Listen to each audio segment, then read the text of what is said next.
All right, so I think there's a couple of you on the line here. We're just gonna give everyone a few more minutes to join, and we'll get started just a couple minutes after 11 here.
Okay, I think we've still got a few people rolling in here, but I think we will get started. I'm just gonna do a quick sound check, just confirming uh, with you, Ben, that you can hear me.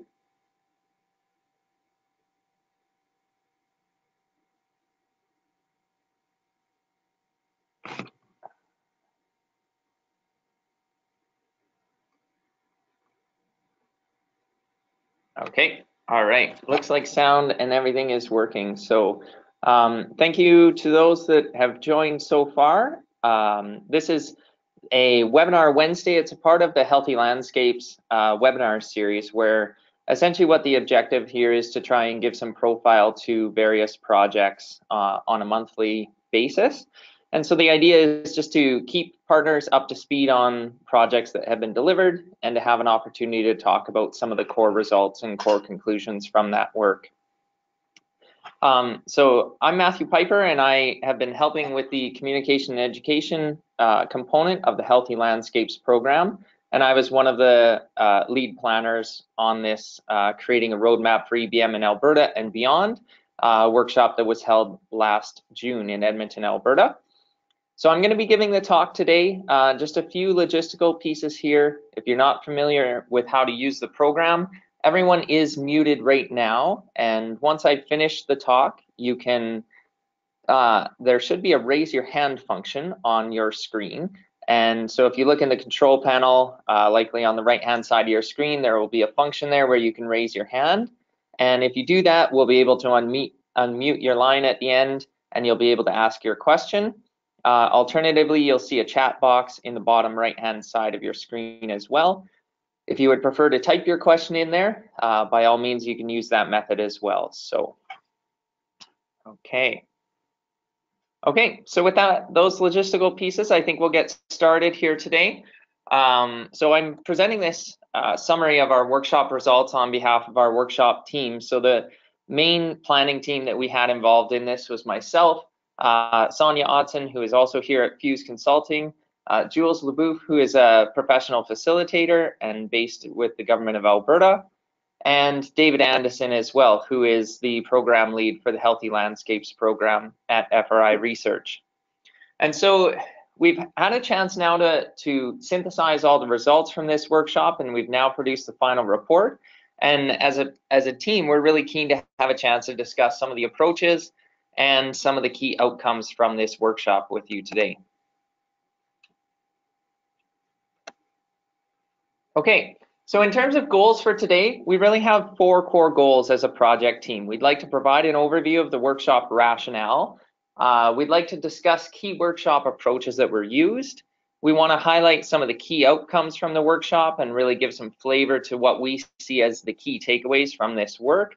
And then we'd also like to have a chance to discuss next steps and try and put some flavor around what this all means in terms of potential next steps along this evolution of ecosystem-based management in Alberta. So essentially what we had is that there were 3 key messages that really emerged from this workshop, and I wanted to share these key messages up front and center. And then I'm going to walk through the approaches that we used. I'm going to walk through some of the core conclusions that we had, and then I'm going to come back to these key messages and we'll have a chance to kind of look at them in context. But I thought that it was helpful to maybe profile them right up front. So one of the key messages that we really heard at this workshop, and it came through loud and clear from the diverse participants and panel speakers that we had at the workshop, is that EBM is as much about people as it is ecology. So traditionally, I think ecosystem-based management has been viewed as kind of a core foundation in ecology, which is obviously a core principle to it. And one of the things that we really heard from presenters is that people are also important. We have heard that progress has been made on ecosystem-based management in Alberta. In fact, significant progress in some areas. And the challenge now is how to build on some of those steps that have already been achieved. And then the final piece here is that moving forward will require trying new approaches to collaboration. And we'll give some examples and some flavor to exactly what we mean by that in a few slides here.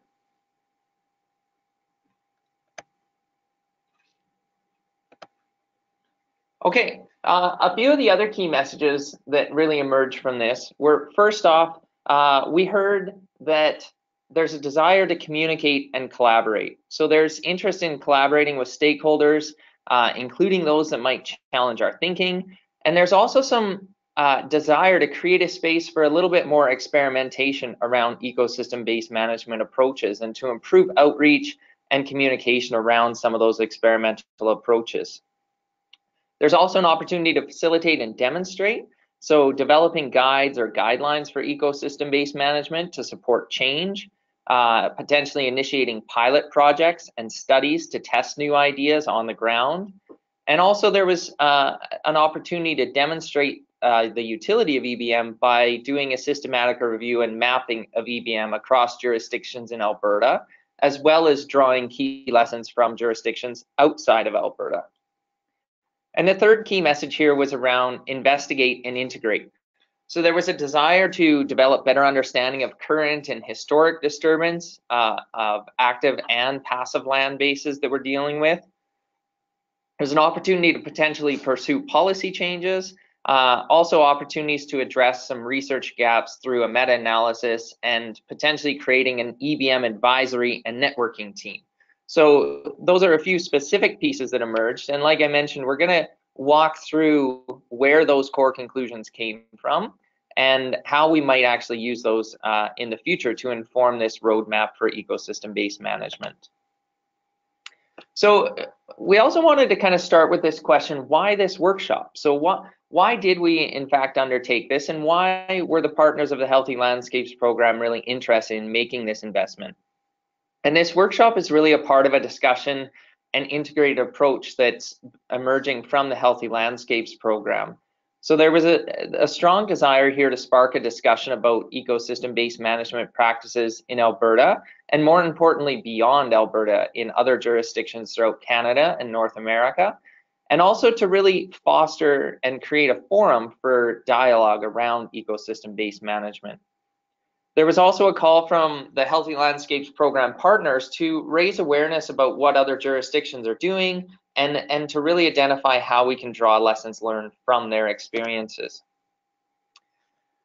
The project itself is also considered a key component for a broader communication and education program that the Healthy Landscapes program has been delivering. And so this has included a couple of key components. One on the top left here is developing the Lessons from Nature site, where it was really designed to foster constructive discussion around what ecosystem-based management is and where there might be opportunities to apply these principles on the landscape. As part of this communications and education outreach, we also have hosted a series of dialogue sessions where we went around to communities throughout Alberta to really try and understand what they're learning from, or what their perspectives are related to ecosystem-based management, and how we can use that to overcome maybe some tricky obstacles related to EBM implementation in Alberta. And so one key thing to mention here is that in line with the goals and objectives of FRI research, these sessions and the website were really designed to create a space to foster science-based discussions about land management approaches. They were not designed to be advocacy or to push or emphasize any single view on ecosystem-based management per se. So in terms of the approach for the workshop, it brought together 65 participants from across Alberta. We also drew on experts from Oregon, from Quebec, from Nova Scotia, and Ontario to share their stories and experiences about implementing EBM approaches. And we also invited our keynote speaker, Dr. Ed Grumbine, who you see on the screen here. And he's considered to be one of the founding fathers of EBM principles. He wrote one of the seminal papers about ecosystem-based management in the late 90s. And he's been a really instrumental voice in terms of applying these practices over the last 20 to 30 years. Our approach also really focused on some key items that we have learned through the dialogue sessions that we had hosted. So it focused a lot on building relations between diverse participants with diverse perspectives. It focused on using dialogical approaches, so creating a space and an opportunity for participants to reflect and to hear the reflections of other participants, and also to create a space for productive discussion about some of the challenges and opportunities around ecosystem-based management. And in terms of why we actually selected this dialogue approach, Jules Leboeuf, our colleague, wasn't able to join us today, but I'm going to steal one of his analogies. So he likes to use this analogy with this image on the screen here. And he talks about a colleague who had a friend visiting from outside of Canada, and they were touring around a series of national parks. And his friend said to his colleague, you know, why are there all these Chinese symbols that are on the signs? And the point here is that we all come at problems and challenges with different contexts. So those of us familiar with the symbol on the screen know that that's a picnic table and that it's an opportunity to sit and have a meal with your family. But others might not have that context. And so the point being is that we have to be cognizant of the information and the biases that we might hold. And we have to be aware that others may or may not be exposed to the same types of information or the same context. And when it comes to tricky land and resource management decisions, we also have to realize that it's quite a bit of a balancing act for everyone involved. And so this figure on the screen here, it relates directly to EBM. You know, there's this balancing act that all the different land players and stakeholders are trying to achieve. And Adam Kahane, in his book entitled Collaborating with the Enemy, he really speaks about the importance of being aware of this balancing act and using the appropriate techniques to advance some of these discussions. And dialogue is really highlighted as one of those key opportunities. One of the other things that we know is that we also know that different people have different perceptions of EBM. So this is a graph showing the results of the dialogue sessions that we had hosted prior to this EBM workshop. And so for these dialogue sessions, again, we visited 4 communities throughout Alberta. We'd invited diverse stakeholders, including ENGOs, land managers, energy representatives, representatives from forestry and government. And when we asked them during our surveys, and this was a pre-session survey here, the data that I'm showing here, the question was, on a scale of 1 to 10, how likely are you to recommend to a colleague EBM as a forest management approach? And what's really interesting here is that there's obviously a lot of weight in terms of those responses to the right-hand side of this graph, and nobody ranked this less than a 5. And so even though we had diverse participants in the room, there was broad support generally for the concept of ecosystem-based management. One of the other things around dialogical approaches is that we've also seen evidence that suggests dialogue can be a key tool in building trust amongst traditional adversaries. So if we draw on the techniques from Adam Kahane in terms of collaborating with the enemy in his context, these stats really speak to the ability to develop trust. And my animations don't seem to be working on my slides, so I apologize. But if we look at the first table, what we want to do in the matrix here is we want to look at the forest industry and then Alberta environment groups. And so what we see here on the screen is that in advance of our dialogue sessions, there was relatively negative levels of trust between Alberta environment groups and the forest industry. And that's not surprising at all. You know, there's diverse perceptions and diverse stakeholders that are around the table. What we saw in terms of post-dialogue, in terms of relative trust for the forest industry and Alberta environment groups, we actually see an increase in trust. So there's still somewhat negative perceptions of trust between these groups, but in running the statistics, this is a statistically significant change in that it was a statistically significant previously, it's no longer statistically significant. And so this provides some initial evidence that when we are using the right tools and approaches, even traditional adversaries, we can start to build trust amongst these diverse organizations.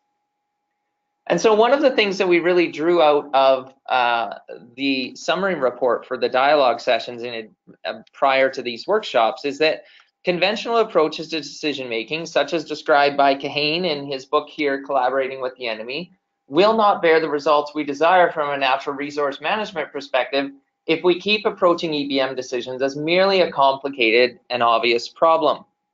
And so a key takeaway here, and one of the key pieces that really inform the approaches used in this EBM workshop, are that we need to kind of find more creative opportunities to have dialogue and to engage in discussions with diverse organizations and individuals with diverse perspectives that might not align with your own. And so with that as context, we just wanted to provide a little bit of flavor in terms of why we used some of the approaches that we had and why there was a little bit of emphasis throughout this workshop on using this dialogical approach. So in terms of what we actually did at the workshop, I'll just walk through a few slides here to kind of give you a flavor of what was actually achieved in the process that we used. And then I'll come back to it at the end and we'll talk about some of the core findings.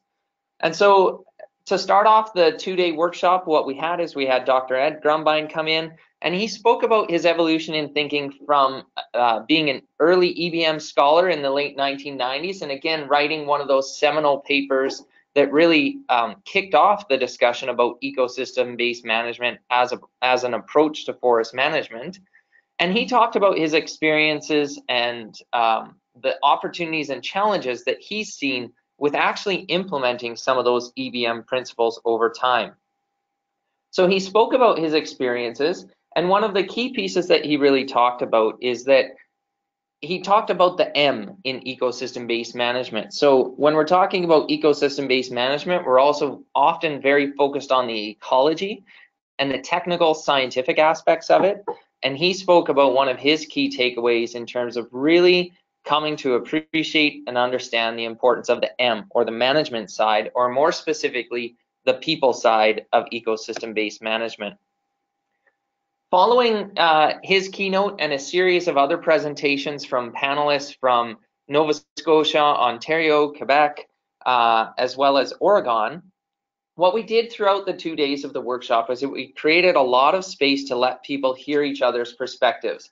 So as you can see on the screen here, a couple shots from throughout the day, there was lots of time provided for reflection and for hearing how different people were interpreting the results from the discussion.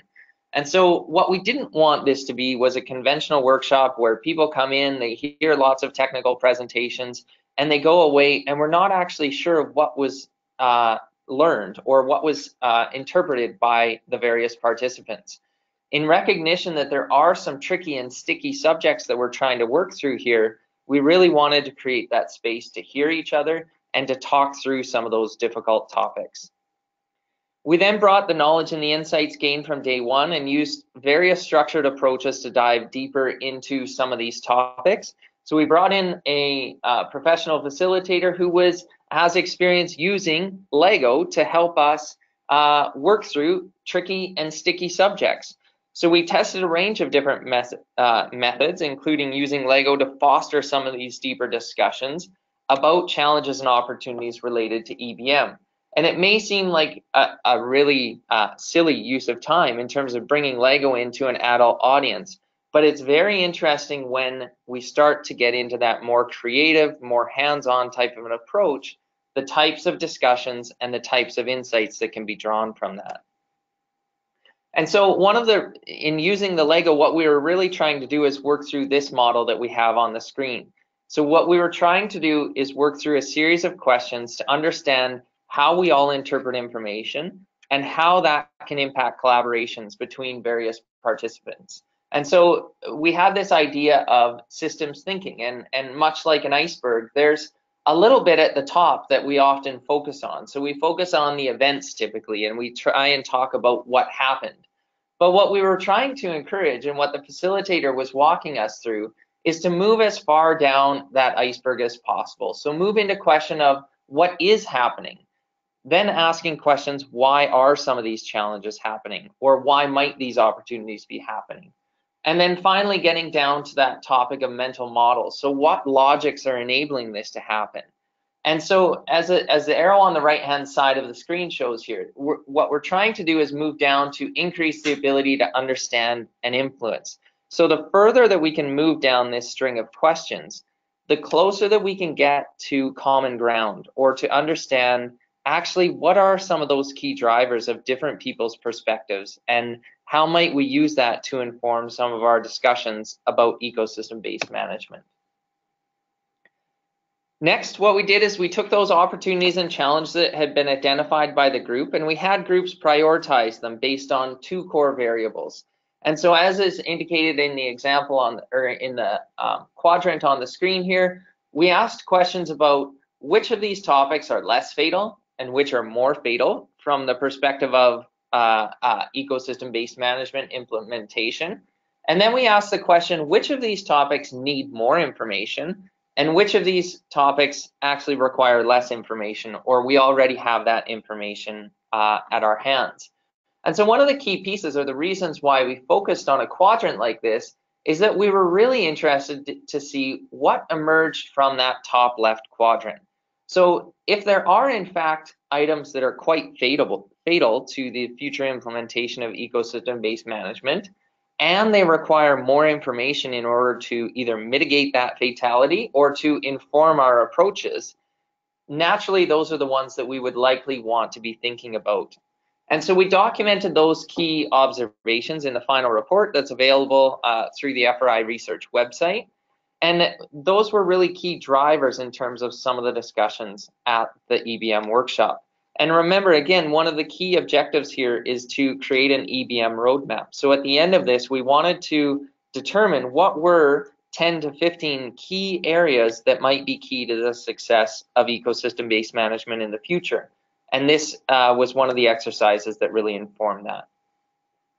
We then concluded the sessions with opportunities for participants to discuss 10 outcomes for creating a roadmap for EBM.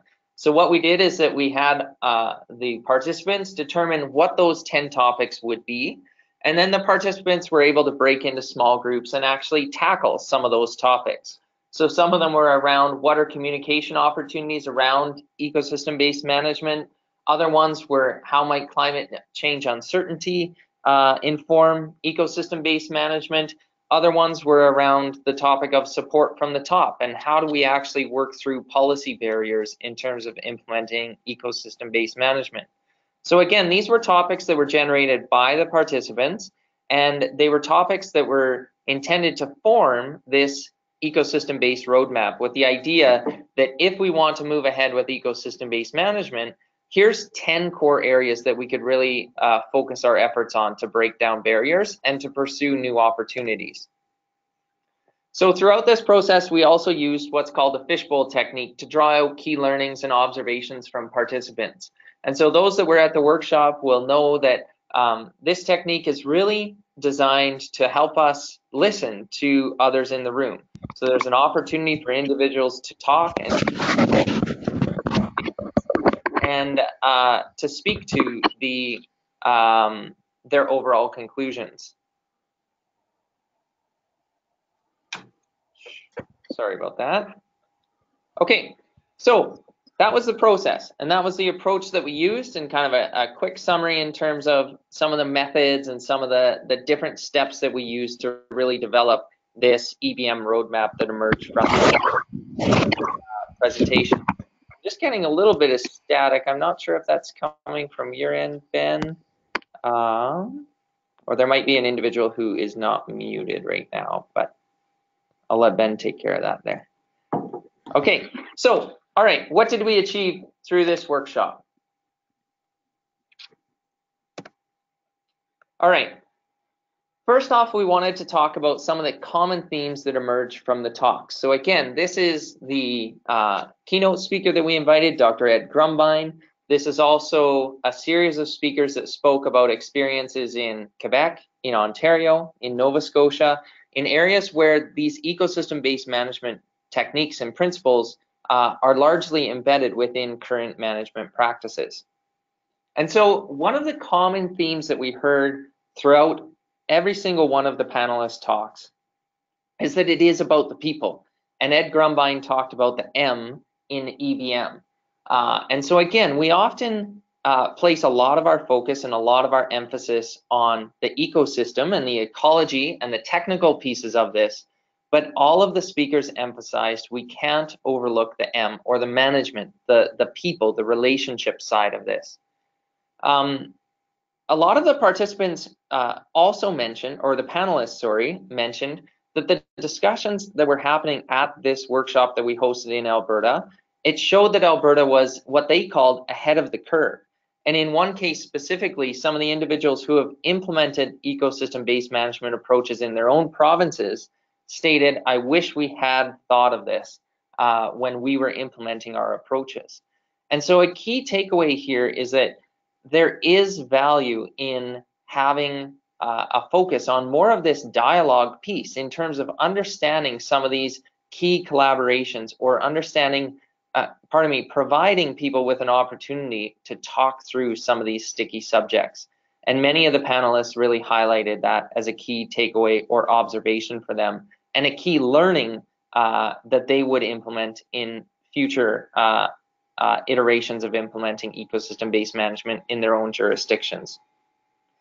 And so really, one of the other ones was that no matter how much we think data and ecology drives discussion, we can't overlook the people. And so it does mean that we can't necessarily think that it's just the data and just the statistics or just the ecology that drives some of these discussions. One of the key points to mention here is that nobody on these panels was advocating a values-based approach. They weren't saying that we should give up on ecosystem-based management. They weren't saying that values should be the main drivers of any forest management approaches. But what they were saying is that in order for ecosystem-based management to be successful, we do need to engage in some of those discussions. We can't forget about the people. One of the other things that was a key takeaway from this workshop, there were a total of 10 key takeaways, and this is really, as I mentioned before, designed to be a roadmap for EBM. So the desire from the Healthy Landscapes partners was to see the creation of a roadmap for EBM as an outcome of this workshop. And so if we were to pursue a renewed vision, or it's asking the question or answering the question, I guess, if the participants were to pursue a renewed vision for EBM in Alberta, what would the roadmap actually look like, and what would steps be that, say, for example, the Healthy Landscapes program, or any organization really, could possibly take to pursue that path towards more implementation of ecosystem-based management. And so I'm going to walk through some of these 10 takeaways and try and give a little bit of flavor to each of them. And again, this is designed to be those 10 core takeaways, or those 10 core next steps that could help us get to a place where there's more implementation of ecosystem-based management, or to capitalize on some of the opportunities of EBM, and also be aware of and overcome some of the challenges of ecosystem-based management. So the first one here that emerged was support from the top. And so some of the highlights from the discussion here is that there are some limitations to ecosystem-based management currently. There's lack of trust around the topic. There's potential political change. And there can be a tendency or a feeling that there's government pushback on the topic. There was some suggestion that both in Quebec and in Ontario, there's examples of top-down support for the use of ecosystem-based management. So they went ahead and developed policies that essentially embrace the concept of ecosystem-based management. So in terms of an action plan for this, what the participants really identified is there's some tangible outputs that could be developed. So for example, some white papers around what ecosystem-based management in Alberta could look like. There was potential identified in terms of an action plan for multi-stakeholder advocacy, or working towards getting this support from the top for ecosystem-based management. And there was also suggestions that it would be useful to develop guides or guidelines for ecosystem-based management, and that those guidelines would be holistic to really try and capture what a holistic view of ecosystem-based management would look like in Alberta. So that was option number one. Option number two was developing a deeper understanding of stretch collaboration. And so essentially what a number of the participants identified was this technique that I referenced before, where we were using Lego and we were working through those questions around the iceberg. That was technically called stretch collaboration. And so the idea here is that a number of participants wanted to break off and have some conversation about how they could develop more understanding of it. And so essentially what they did is they worked through this figure on the screen here, where traditionally we think that we have a problem and we just jump across to the solution. And it's really easy. We just get the data and the information we need, and we move from problem to solution. And what they were really talking about in terms of stretch collaboration, and what they've seen in terms of successful negotiations and deliberations against people that traditionally consider themselves enemies, is that when you go through this process, you actually can get from the problem to the solution, and as opposed to kind of getting stuck halfway through and never actually realizing the outcomes. And so there's a variety of steps that are involved here. I won't go into too much detail here just in the interest of time, but this figure is available in the workshop report, and you can do a deeper dive on that if you're interested. Roadmap option 3 is that there's opportunity for increased First Nations involvement in ecosystem-based management. So what some of the participants identified is that various governments need to be willing to give up sole control of natural resources in order to have more engagement with First Nations. There's an importance for relationship building, and then some questions about, is there capacity or is there interest amongst First Nations to engage in this conversation? In terms of an action plan for this, there was an opportunity to synthesize various case studies of how First Nations could be involved or have been involved in ecosystem-based management.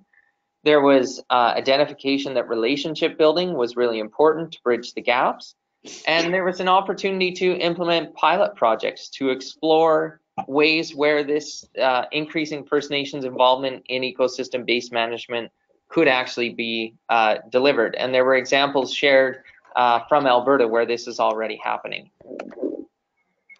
Okay, roadmap option number 4 was focused on communication opportunities around ecosystem-based management. And some of the highlights from that discussion was that there are a range of whys in terms of bringing awareness to the public and combating false information about ecosystem-based management. There were a few barriers identified to communications efforts, in that there's a tendency to overextend negative examples. So, for example, when EBM doesn't work or when challenges occur on the landscape, there's a tendency to overextend them and kind of magnify them such that they seem like they might be more frequent than they actually are. And there was some discussion about how to fund it and how to find agreement on why these communication initiatives would actually be delivered. In terms of the action plan, the group talked about potentially developing an active blog that would talk about issues in real time and in an unbiased way, essentially creating a forum where an open discussion could occur about some of these EBM principles. There was a suggestion that we could revive Birdie the Beaver to talk about ecosystems on YouTube. So those not familiar with Birdie the Beaver, it was a character developed by Disney and talked about different ecosystem components in Alberta in the past. There was also a suggestion we could create an EBM documentary and host screenings to draw in key people and have some open, productive conversations about ecosystem-based management. Okay, option number 5. It focused on incorporating climate change uncertainty into ecosystem-based management. So a lot of discussion about how we would actually do that, what data needs to be developed, and more importantly, some discussion about the fact that we probably don't actually need more research, but perhaps more outreach and extension around how climate change and future climates might impact this principle of ecosystem-based management. In terms of an action plan, in a little bit tongue-in-cheek, some of the individuals said we should give up, just recognizing some of the challenges of climate change. But more specifically, they talked about just developing a space where climate change could be embedded into some of these discussions about EBM. Option number 6 was that EBM was called EBM in Action, a deeper dive into case studies. And so essentially what this group talked about is the fact that Ontario, Quebec, Nova Scotia, etc., have established policies that integrate concepts of ecosystem-based management. And the idea here was to do a systematic review and to document what they have learned, what has worked, what hasn't worked, and to also document and map out how EBM has been applied across Alberta and identify potential gaps. So essentially looking for ways to identify how Alberta is doing in reference to some of those other jurisdictions, but also looking to identify potential gaps that could be improved in Alberta. Okay, option number 7. There was discussion about ecosystem-based management and the active versus passive land base. And so one of the key pieces here is that when we talk about the active land base, this is generally what is currently being harvested, areas that are operable for forest management companies. And then there's also the passive land base, so primarily steep slopes and wetlands and other areas that active management activities are not occurring, and in large part, traditional disturbances like wildfires are also not necessarily present in those landscapes anymore. And so there was a real desire to look at both the active and the passive landscape and have more specific discussion around management approaches in those areas. In terms of an action plan that was developed, the group wanted to identify and convene all players to build relationships and collaborate on a plan. They wanted to understand disturbance on the entire land base, and they wanted to compare current to historic disturbance patterns and identify different policy drivers for these portions of the land base. And so again, another fairly tangible one in terms of the EBM roadmap that we're trying to create here through this workshop.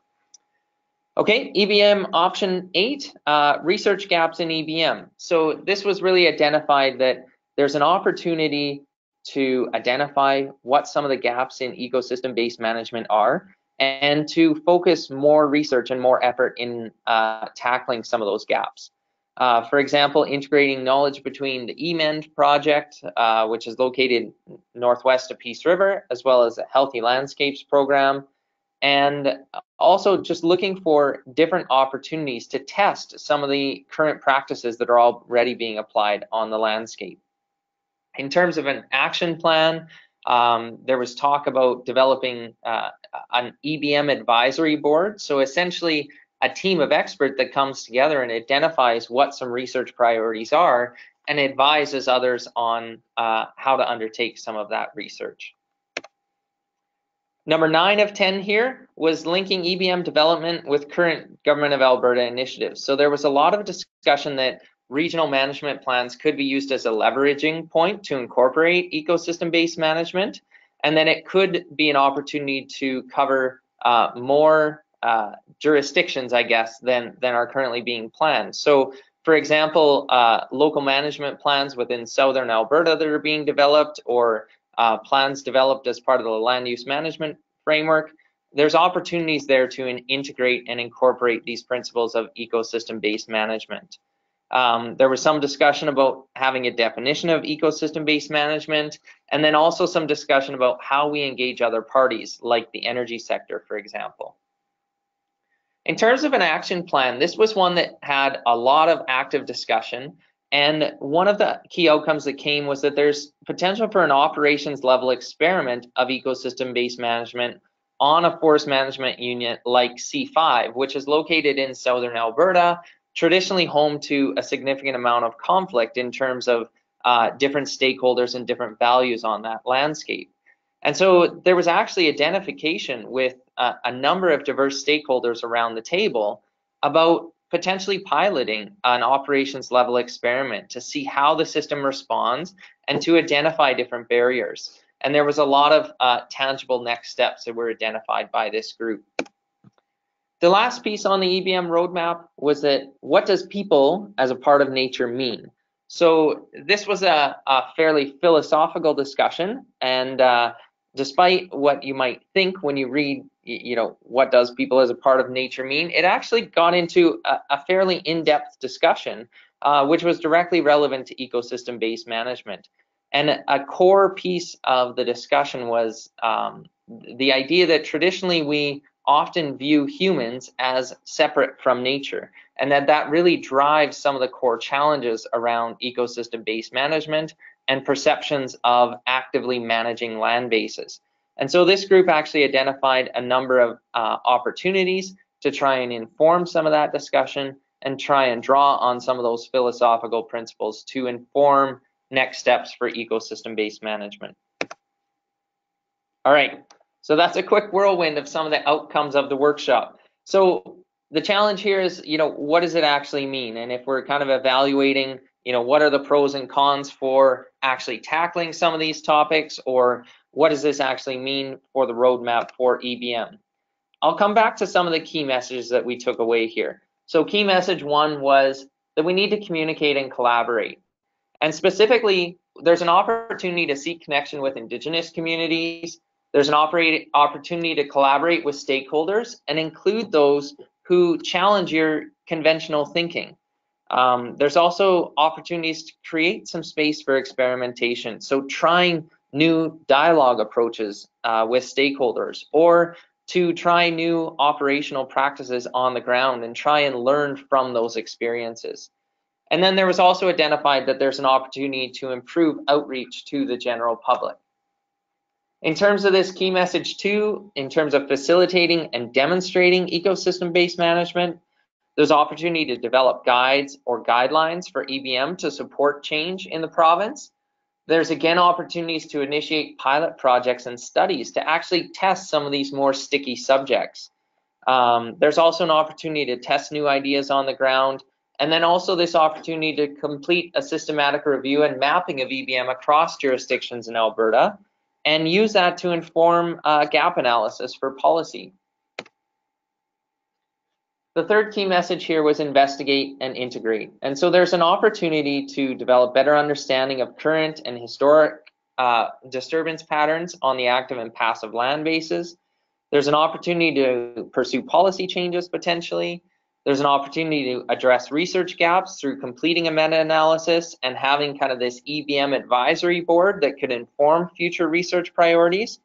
And then also an opportunity to conduct operations level experiments of EBM.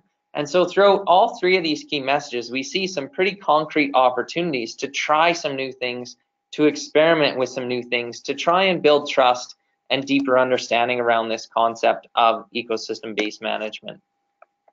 I'm just, in the interest of time, I might kind of whiz through a few of these examples here, but we did want to, if you look at the final workshop report, there is a section that talks about what does it all mean, and specifically what does it all mean for the Healthy Landscapes program and the partners who undertook this EBM workshop. And so one of the key highlights that I just wanted to pull out here, there was not so much an agreement that knowledge of natural landscape dynamics was either complete or unimportant, but rather there was a desire to share the process of acquiring new knowledge. This makes sense when put beside the potentially seismic shift in thinking that EBM requires and the trust issues revealed by the EBM dialogue sessions. And the lesson for the Healthy Landscapes program is to conduct future research in a more open and, where possible, collaborative manner. And there's some opportunities to do that, like the current project Landscapes in Motion, where there's a lot of collaboration and diverse views and perspectives built into that study. There was also a lot of support for the dialogue and engagement process that was tested in this workshop, and that it does serve as an important starting place for actually trying to embed these dialogical approaches into current management planning or current challenges and sticky subjects that individuals might be working through with their stakeholders. One of the other key takeaways that we really wanted to emphasize here is that relations are really important. As much as we do want to emphasize, or there's a tendency to really focus on the technical pieces, the scientific pieces, the human side and the people side really is important. We heard that from our various panelists, and we found that throughout a lot of the outcomes that emerged from this workshop. One of the key questions that we had just last week from a few of the partners was, you know, there's a lot of emphasis on this dialogical approach. You know, what if it's just the method? And what if we had actually tested some different methods as part of the dialogue sessions or as part of the EBM workshop? And certainly we do agree as a team that there are a range of approaches that could have been used, but there is solid science-based evidence in the literature that suggests that at least 3 core elements have to be present in those various techniques. One is that there needs to be awareness of both ourselves and our others. So there needs to be an awareness of our own biases and how that's actually influencing some of the discussions that stakeholders engage in. The second piece here is that we need to appreciate human responses to social challenges and recognizing and dealing with, the third piece here is that we need to recognize and deal with potentially unsolvable problems. And so we need to have a process where we can identify those really, really sticky pieces or those sticky subjects and potentially recognize that they might be unsolvable, or potentially recognize that we need different, more creative approaches to actually tackle that. So yes, there are different approaches compared to the dialogue approach that we've taken here. The dialogue approach that we did take checks off all of these boxes, and it was used in a deliberate way to inform these discussions. But certainly if different approaches were used, we would certainly recommend that they need to achieve these 3 core objectives.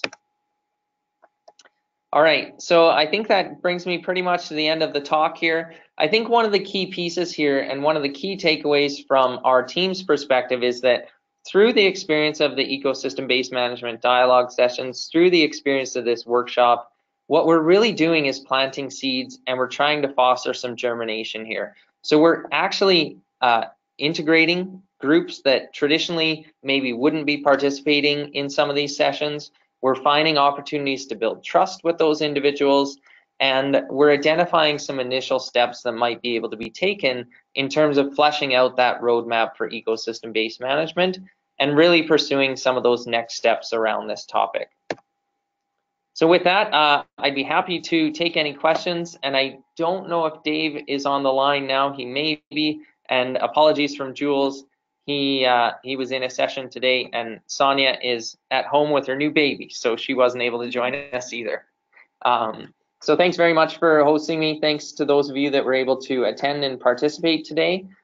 Just a reminder that you should have a raise your hand function on the right-hand side of your screen. If you click that, then Ben can unmute your line, and you can feel free to ask your question. If you would prefer, you can also type your question in the chat box on the right-hand side of your screen there.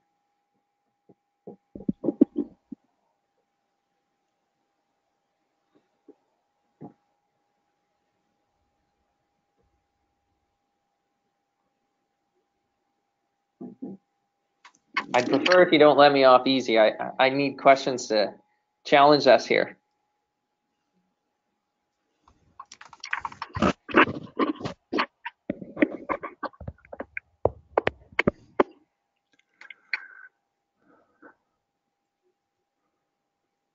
Okay. Looks like no questions coming through here yet. So yeah, I'll maybe just give some concluding statements here. The report that was developed as part of this workshop is available on the FRI Research website. And so I'd encourage you to follow up and check that out. I gave a very high level overview of of what we found and what some of the key takeaways were from that workshop. And that report gets into much more of the meat and the details that we observed at the workshop. So looks like from my end, there's no questions coming through. So I think we'll conclude the session, and thanks again for everyone that participated today.